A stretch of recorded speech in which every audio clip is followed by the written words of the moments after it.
Hello YouTube, this is Brownell Tech Tips here. We're going to do a update from server 2008 R2 to server 2012 R2, provided all goes well. So I'm going to fire up my server 2008 R2 in virtual machine. This is in VirtualBox. I've already got the disk loaded up to start at startup.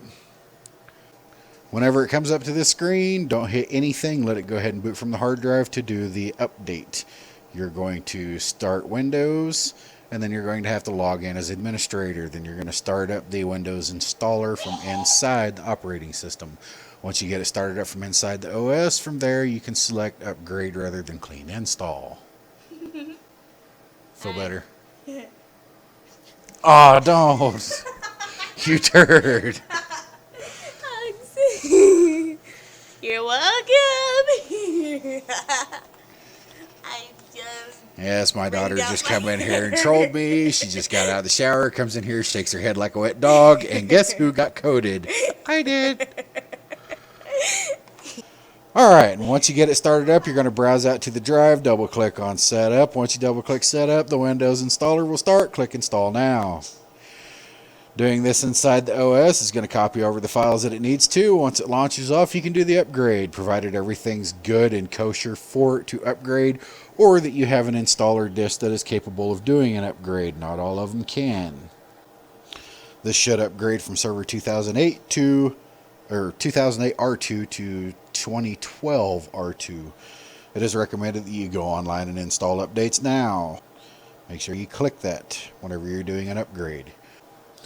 Sometimes that can also cause problems. If it does cause problems, you simply, rather than telling it to do that to do the upgrade, you click on not now, just do the install and then go from there.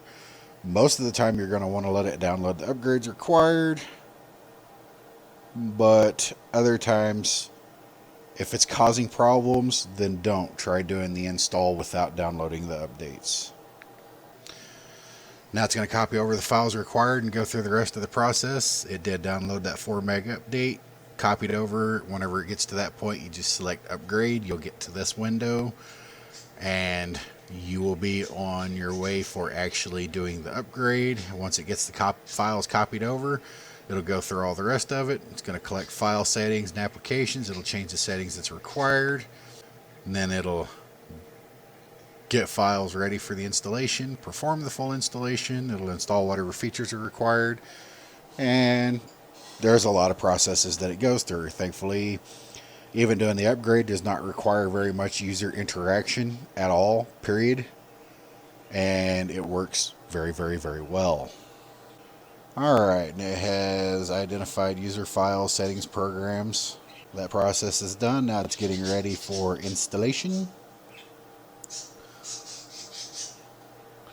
Now it's expanding files over onto the drive. We're nearing the home stretch of it completing the install. Then it's going to install any features and updates. It'll move files that it needs to move and delete files that it needs to remove, and it'll reboot and should be done.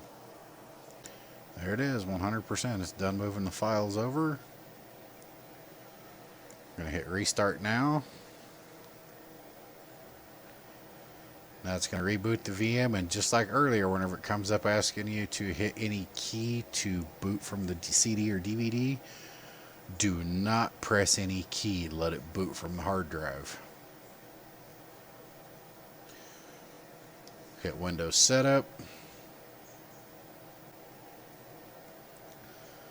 Upgrading Windows.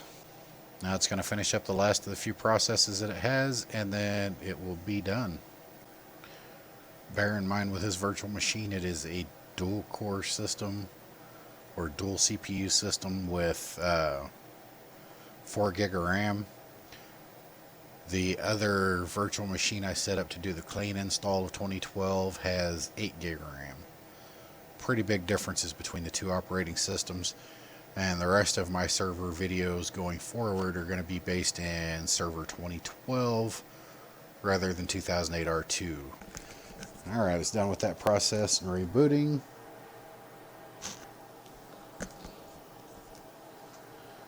Don't hit anything whenever it comes up asking to boot from the CD or DVD again, and you're going to hit Windows Server 2012. You did notice that it has a rollback there. We're not going to roll back, we're going forward. You'll notice that your Windows boot screen looks identical to the Windows 10 boot. That's because Server 2012 R2 is based off the Windows 10 system, where Server 2012 was based off of Windows 8. The boot process can take quite a while after the install, as it's got to go through and prep everything, make sure everything's moved over, all the registry files are set up and everything's done, that any applications installed are properly configured and registered. Another reboot, Windows Server 2012 R2. Now, most installs of 2012 are going to require you to put in the key at a period. Whenever it asks for that key, you put the key in and it'll progress forward from there. This install version is configured with the key already set up to automatically put itself in on the installer. And if you need to roll back to 2008 R2 at the startup screen, you can go back to roll back. It'll automatically roll back to 2008, where I will remove Server 2012 and you'll be right back where you were. Now it'll boot up into 2012 and you're good to go. This information's out there for absolutely everybody. As always, watch, like, and share. Have yourselves a great day.